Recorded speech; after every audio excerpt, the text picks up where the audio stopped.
coming by around. Shake your hand. Yeah. Okay. So Heather, Yes. introduce yourself. My name is Heather. I work for Pluto VR, and we're a virtual reality communications company. I'm here because I love to organize, so I'm doing kind of logistics for the hackathon. Okay. And so we've been making sure that everybody's all set, trying to figure out where Vives and Rifts and HoloLenses and all that fun stuff Wow. go. Okay. Making it all happen. So how many participants do you have this time? 180 participants. 180? Yes. And how many teams have formed from the 180? There are approximately 32 teams. 32 teams, wow. Yeah, all the way from like a team of 2 all the way up to teams of 8. Eight, So okay. nice we have. And so what number hackathon is this? 5? This is 5. Five, Yeah, okay. Hackathon 5. Right, cool. So what do I get a t-shirt? You can get t-shirts by going to the Eventbrite, and Okay. you can order them, and then next Thursday we'll be able to give them to you. Okay. They are like really soft, awesome Yeah. shirts. We're going for the good ones. Okay. And yeah, we have them. We're excited to Okay. have people have them. Excellent. So how did you get involved in VR? I actually started working for Pluto VR because I loved the way that they are organized. Okay. Our organizational structure is like flat structure, hierarchical, like non-hierarchical in a Okay. way. Although obviously there's fluctuating hierarchy all the time. Exactly. So I was really excited about experimenting with that. Okay. And then VR seemed like really interesting. So I work as the like operations person. I work a lot with processes Okay. as the startup. So we're 2 years old. Okay, Trying to okay. figure all of that stuff out. Right. Yeah, and so VR was like an afterthought for that, but it's been amazing to like, I've been in it a year now. Okay. And learning about what's possible. Okay. And all the things that people are doing to make our world better through VR is just Wow. like super exciting. So I'm on So board. give me like 2. The biggest ones for me are the ability for people to, in like places that don't necessarily have like access to doctors, whether that's psychologists, Right. psychiatrists, or actual doctors, Okay. are going to be able to get into VR and practice or learn from other physicians Right. in VR Okay. that are in larger cities. Right. So we're gonna close that gap between the distance. And also, if you wanted to talk to a city like psychologist and you're in this rural city, Right. there are opportunities for that to happen. So I Cool. think that's a really cool Okay. thing. And then I also am really excited about the level of like creativity that happens in VR and the fact that everyone, like Right. no matter who you are, no matter what you do, you can make VR better. Okay. Because it's all about creating the perspective of everyone in this world. Exactly. And like making it in virtual space. Okay. So like that's a super exciting thing to Right. me because it's not just about one specific type of people figuring out how to make things work. It's actually going to be more successful if everyone. That's true. Diverse backgrounds, diverse ideas, Okay. identities, everything will make Right. VR better from Okay. the beginning. So you open up 2 things here. The Yeah. first one is STEAM, Yeah. and not STEM, Yeah. right? Science, technology, engineering, art, and math. Yes. Because you have to have art in there. Yeah. The second one is diversity and Yes. inclusion. And so here in Seattle, we heard about the whole, separation gap and all that kind of Yeah. stuff. And I read that I think you might be going down to the south end of Seattle to do pop-ups, right? Potentially. VR pop-ups. And so, yeah, I'd Yeah. be very interested in helping out with that. Yeah. And so, yeah, okay. Yeah, we're definitely looking to make it so that it's more accessible to a wider range of people. Right. We're finding ways to lower barriers. Yeah. We're still figuring out what that means. Okay. But a lot of that is around education and lowering the entry for education. Exactly. Yeah. You So get this- finding ways to get those The STEAM versus STEM, right? Exactly, Yeah. yeah. And of course, price point is another huge factor because it's still a little bit out of people's pocket reach to get a full VR setup. Yeah. Yeah. So- Absolutely. There's starting to be organizations, including the one who's running the hackathon here. What we're going to be doing is collecting like Vives and things that we can help to hopefully loan out. Okay. Is our plan. Right. There's a whole lot of logistics that go into that, but we're definitely interested in finding ways to connect people who can't afford to get these larger systems. Right. And providing them for them. Okay, good. To use. Because I understand in Seattle there's a group VR co-op. You can actually rent. VR co-op is one of those. Yeah, okay. absolutely. Cool. Yeah, And they're so, doing awesome things. Okay. There was one other thing I was going to mention about how'd you get into the U? The space. The space. Tron Nielsen is Okay. one of the organizers here, and he has connections with the UW through his research days. Okay. Yeah. Right. Okay. Yeah. Excellent. Yeah, but it's an amazing space. It We're is. so happy that UW Yeah, lets it's us beautiful. borrow it. Yeah, And it's I mean, huge. yeah, Sandpoint, Madison Yeah. Park. I mean, it's an I know. old Navy base that converted, and so Exactly. you've got how many square feet? You got 2 floors so much. here. 2 floors, Yeah. several rooms. We have 180 people hacking throughout this entire space. Wow. If you look at this room, not too full. Not even the first. This is not the only one. You know? Yeah.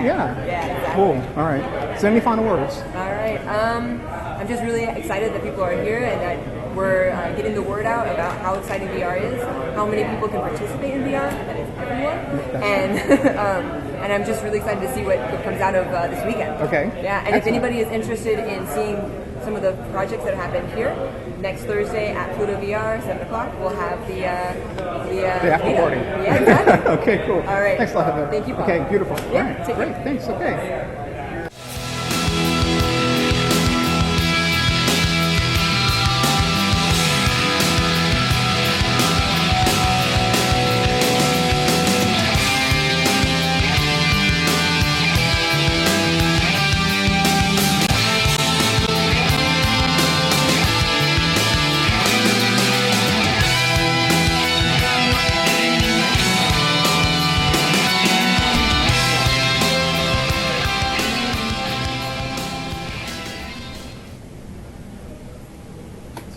Right on. We'll see how this comes out. Currently working on researching the fighting in the game. I'm Haley. Our game is an Elysian Field sort of trials thing. But right now I'm just working on a tutorial because I've never programmed with Unity before. I'm Andy. I'm currently working on integrating the Oculus DevKit 2 with a lead motion controller for all of our games to work together. Jose, and I am working on a tutorial and also how to make a door, hopefully. I'm Tia, and I am a first-time VR user, so I am also doing a tutorial and then also helping my teammates with our Elysium Underworld game. So I'm Andrew. I don't know what they've been talking about. We're only making Tetris. So the hackathon's fun.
So I'm with Jeff over here at the VR Hackathon, and he's using Tilt Brush, and he's creating a huge environment.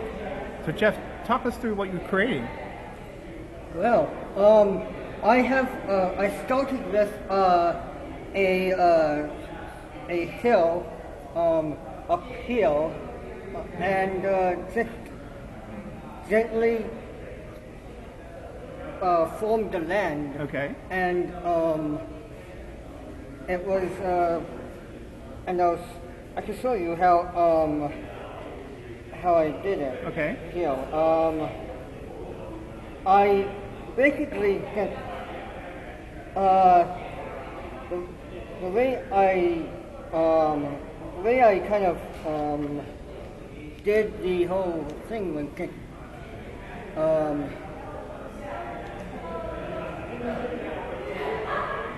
is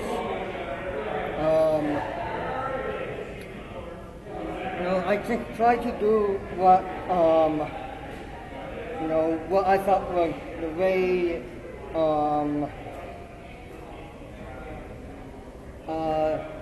way natural land would be formed. Okay. Would be in kind of like different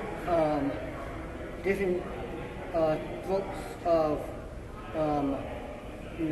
wetland and dry land, Right. and what exactly is going on with the terrain. Okay. So I start off with a certain kind of idea of what I wanted to do. I didn't really know what it was going to look like, but I can add it on until it was basically what I would, what I can assume land would be. Okay. Put a volcano in there because it created some sort of impact, and in the background create some snow-capped mountain. Okay. Using some painted logic and understanding of color and Right. depth, even though it's a three-dimensional thing, it still needs depth. And it was carefully adding up what I would think it would be. Okay. So, yeah. So how long have you been working on the tilt brush in this space? This I probably about what is that? Probably about a good hour. A good hour? Okay. Yeah. All right. A good hour, and one of the things that's a bit difficult when it comes to tilt versus understanding like that the paint is it won't settle, it won't be flat. Okay. So just accepting that it won't be completely there won't be complete flatness when it comes to I want to have a piece of land. Right. Okay. Right. There's because it's still virtual. Yes. So it doesn't come with an automatic 3 inches or 6 inches width and the stroke that you're doing with the paint. Right? It's still a pixel. Absolutely. Right. It's really what tilt brush uses is line vectors. Right. Okay. So Right. everything here is a line, Right. and it has certain different Depth or width or consistency as far as the volume. Yeah, it right? has different brushes, Right. but it doesn't have. The problem is that it doesn't really provide a flat surface. Right. Obviously, in 3D. Okay, You yeah. have It's a pixel. yeah. Right. There's no depth. There's no volume. Right. However, Okay. you can create an idea of what it is by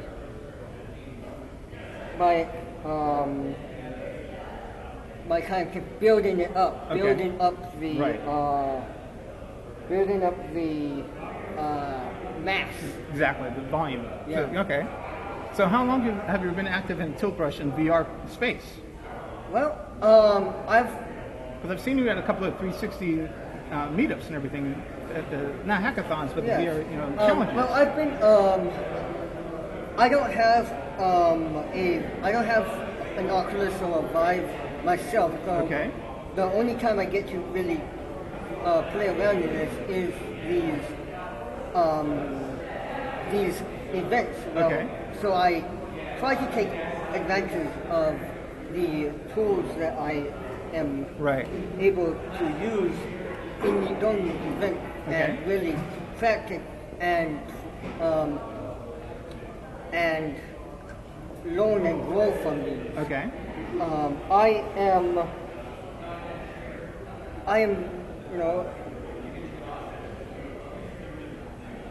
because I don't have access to this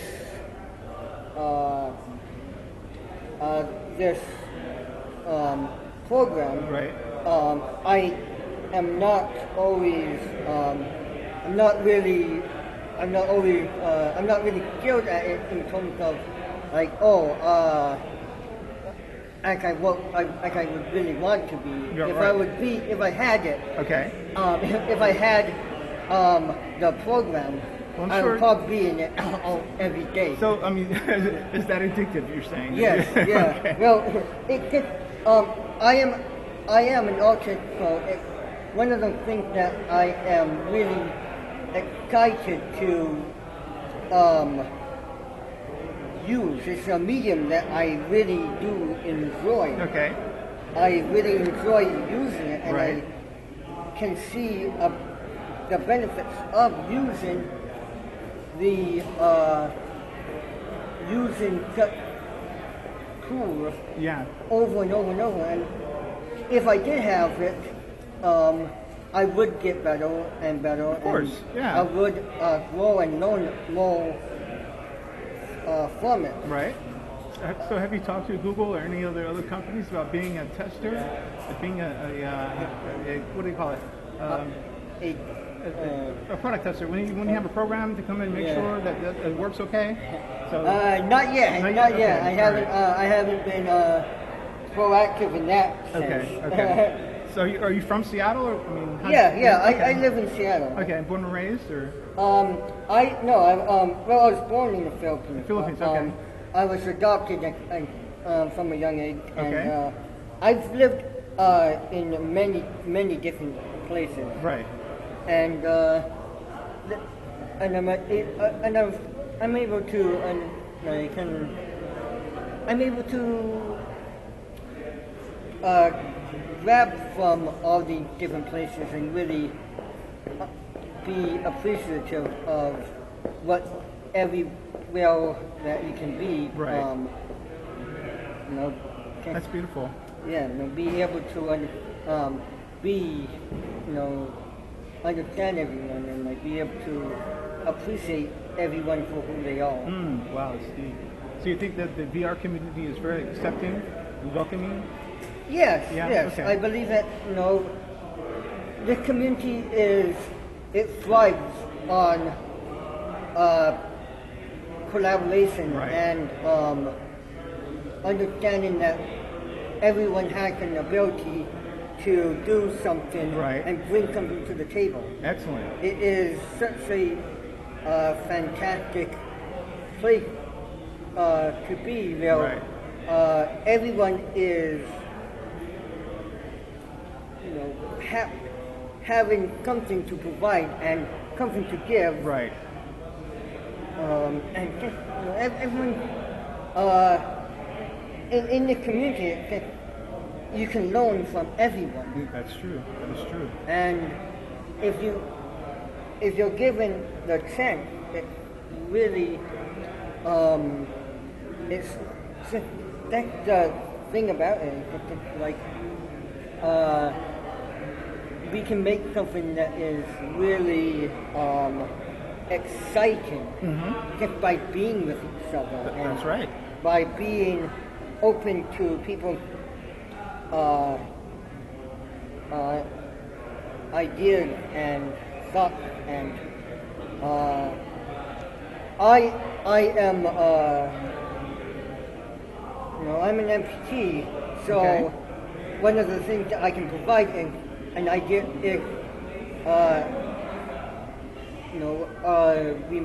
a gentle reminder of that. Right. Amputees all have certain needs when it comes to accessibility and Right. Right. so people, because people are so different, and people here are so accepting of everyone else, Right. that they're able to say, hey,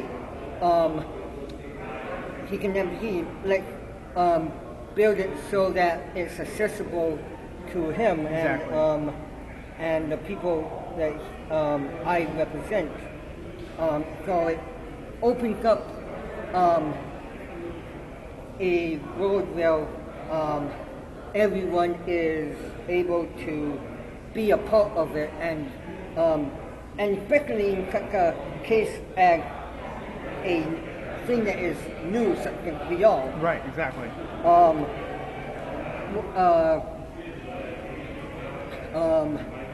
I know, like Eva and Diana. Right. They are part of the women. Women in VR. VR, and Exactly. that's great. And you know, it's that type of thing that is that because of the warm and welcoming Acceptance. acceptance that we have Right. here, is we're able to. There's no ceiling here, and we try to make known the that we don't want to limit Exactly. and push other people out. Right. So we try to do these things in hope, Okay. and we intend to event personally to make sure that they're able to continue to do these awesome things. Exactly. In VR, Right. and not be somehow pushed out or pushed away because of some predetermined belief. Right. So they think, but you know, it's just, I think that it's just one of the things that, you know, VR is so personal, is so in your face, that you have to be aware and be open to the possibilities that Exactly. we can provide. Right. So tell us about the system that you have here. So you've got an Oculus Rift? Yes, this is the Oculus Okay. Rift. And it's running from a laptop. Yes, So, yeah. and you have the two monitors or detectors for your position. Yes. And so, you know, I used to work in research in Boeing like 20 years ago. You'd have to have an SGI, some like multi-million-dollar, at least couple $100,000 computing system to be able to do what you're doing right now. Yes, And yes. of course, that would include the headset, and the accuracy wasn't even as good as it is today. Yes. And so it's just amazing how quickly the technology has developed, and how, like you're saying, it's in your face. Yes. Now, if you have enough money, you can actually do it yourself. Yes. It's good. But there's still some limitations because the bar is still a little high Yes, the financially. So. yes, financially it's a bit of a steep slope right now. Right. However, it is getting better, and as the technology becomes increasingly advanced Right. and accessible, Yeah. I believe that it will go down, and I believe it has to go down has to. because of the you know, before, you know, smartphones used to be like kind of a commodity. Yeah. And nowadays, everyone and their baby brother has a smartphone. It seems. Exactly. You have babies who play games on your smartphone or Right. smart tablet. Right, right. And it takes a matter of time before like VR is in the same boat. Exactly. Yeah. The Oculus is you know, it is the Oculus and the Vive. Right. They have you know, they kind of have a big hold on it and everything, Right. and like the Vive has room scale, which is a bit better Okay. when it comes to being able to move around. Right. The sensors are a bit more sensitive to Yeah. being to not hiding Okay. from you. Right. Okay. So you're saying the Oculus has better coverage as far as the determining position in space? No, I think that the thing the Oculus has is over the Vive is the controllers are a bit more they're a bit less unwieldy. Okay. And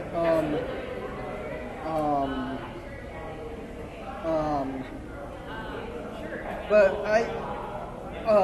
and it's the price range is a bit smaller. Okay. And one of the good things is that it does more and more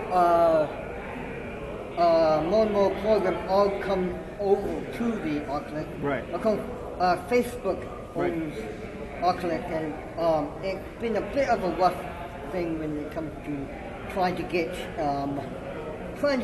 the thing going and thing moving when it comes to like, hey, let's have cross compatibility, which is really important when it comes to a new technology. Right. Any new technology benefits from cross compatibility due to the ability of it not being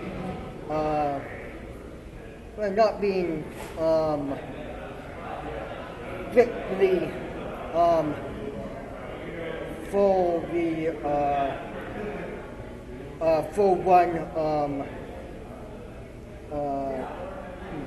one thing. Right. Not everyone wants to buy or can buy two really expensive headsets. Exactly. Of course, the Samsung Gear VR is an option. However, it does not do what Oculus or Vive can do. Okay. This is, or at least not yet. Right. This is heavy duty programs. Okay. Programs and software. Right. So, any final words you want to add? I think hope that we continue to see developments that are user and customer friendly, both in terms of their users and their customer service, and being ever increasing amount of people interested in this technology, because it is fantastic. Excellent. All right, so give us your name one more time. My name is Jeff Lewis. Lewis, okay. So you're an artist, so... I'm an artist, yes. Okay. Do you go to school for that, or you're I've gone to school, but I am mostly, right now mostly I'm self-taught and self-produced. Okay. So how can somebody see your work? You can follow me on Spaceship Lewis on Twitter, and pretty much any other place that you can find social media type of activity. Okay. Look up Spaceship Lewis. Okay. That'd be Lewis. Excellent. Okay. Thanks Thank a lot. you very much. You're welcome. Okay. Yeah, so our this is for the camera. No, come on. So we're all about trying to improve the airport experience for air travelers, trying to figure out how to shorten the time that they're in the airport, helping them navigate from the door to the gate, from the gate to the door, especially if they're in a place that's a little bit unfamiliar, and really just trying to augment that experience with augmented reality to come up with something that's simple and intuitive, probably using HoloLens. Definitely using HoloLens. Just to make that experience better for everybody. Awesome. Sounds cool. So I challenged the teams upstairs with the same thing. HoloLens has several features which just makes it different from a 2D screen. showing you a way, for example, I could do that on your phone, and it would probably be less like intrusive. You know, if you have it on your phone and it just tells you, hey, this is the way to go. HoloLens, though, since you're the only one who actually sees the information that's there, it can be personal. It's got sound, which only you would hear. It can be spatial, so it can tell you, hey, go this way, right, and then you go that way. It's got, well, you're untethered, so you can completely like move around totally free. And since you log in for your first use, it can also be personal. So what if, for example, you have my history of like, hey, you were in this airport last time, right? Or this is where you can go drink or eat, or you have gluten like restrictions or whatever it is, and it will show you your personal recommendations. And it can get to that level of it just makes that HoloLens would provide like an experience that your tablet or your phone wouldn't be able to provide, right? And then maybe you can have a mix of both. Like you don't need to bring the HoloLens out every single time. Maybe it's like, hey, I only need this information right now, so give it to me on my phone, right? And then afterwards, it's like, okay, now put the device on because you're going to need to like see X, Y, Z, whatever it is. But you could do a combo of devices so that basically you can make the customer experience easier.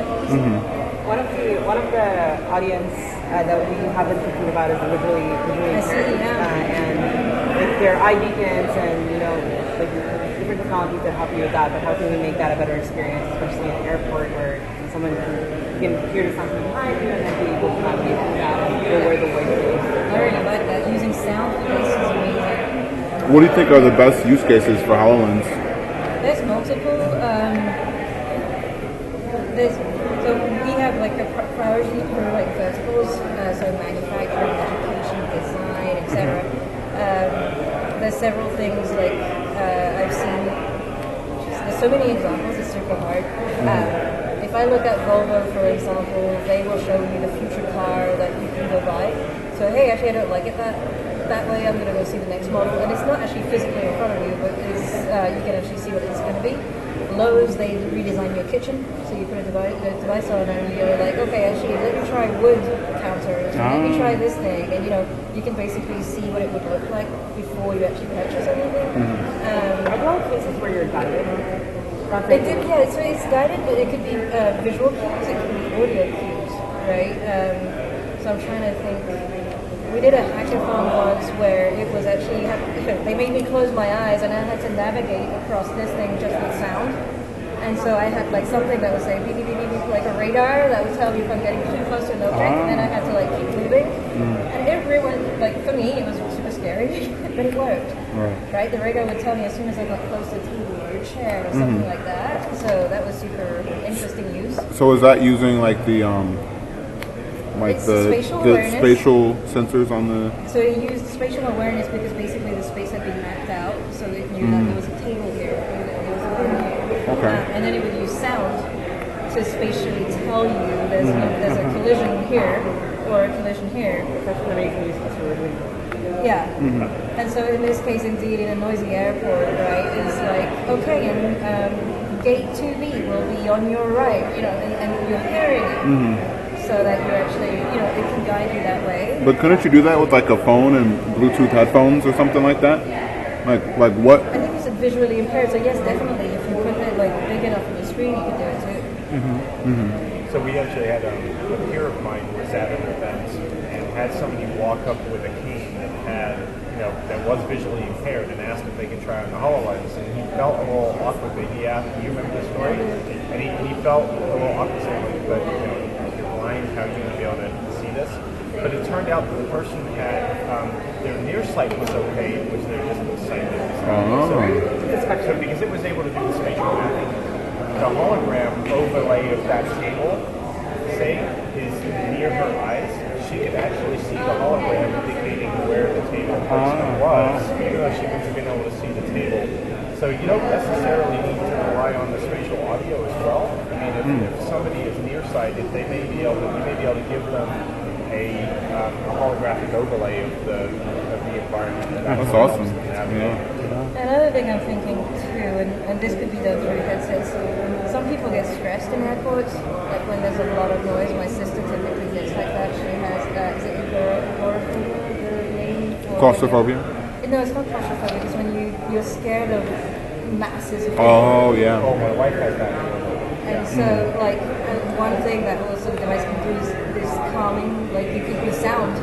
Yeah. You know, and it's a calming sound. And so, yes, it could be done through headphones. That's one possibility. But if it was like, let's say you do have a built-in experience from door to door, maybe that's part of the experience. If like your stress level goes up, there's something there that soothes you and like maybe tell you like show you funny things. You know. So the advantage over a phone is that it has so many more sensors, both visual sensors and then other kind of sensors to kind of be able to better interpret and understand the environment that you're in and interact with that kind of and make decisions based off of those kind of environmental information. Could it also enhance certain sounds? So let's say you're going through a really loud airport that has a lot of white noise and you can't hear if your flight is being announced. Oh, that's a great point. Can it focus on that? Or it can't? And does it interact with like other sounds? So say that like some other thing that's caught your attention and when someone's saying something to you, is it possible that your HoloLens either drowns that out or is receptive to the fact that another source either close to you, like if we're about to talk, like you just come up to me and you're talking to me and then the HoloLens saying something to me, it knows that another source has come and it's loud enough that it can actually give that. That's a good question. That would be a good question for one of the mentors. Yeah, I don't know if I was actually a moment before thinking like could you utilize the microphone and the speakers in the HoloLens to do noise cancellation like most headset does. But I don't know if the proximity to the ears is too far away where it can really be effective at that. Do we have anybody that's on the hardware side as well as Not software? right here, but maybe one of like David or which is what we need to ask. Yeah, it's a good I'm not question. sure, but the other thing you could do in this case is you switch from visual cues to audio cues.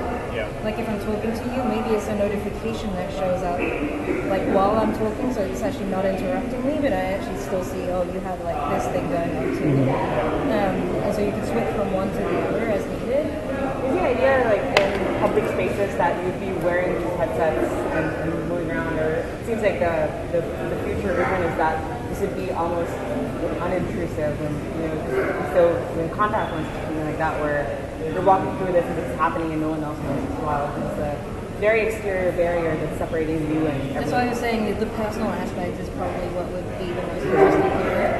Yeah. And again, since we're in an airport, it is like a big device. So like, what would that flow be from my phone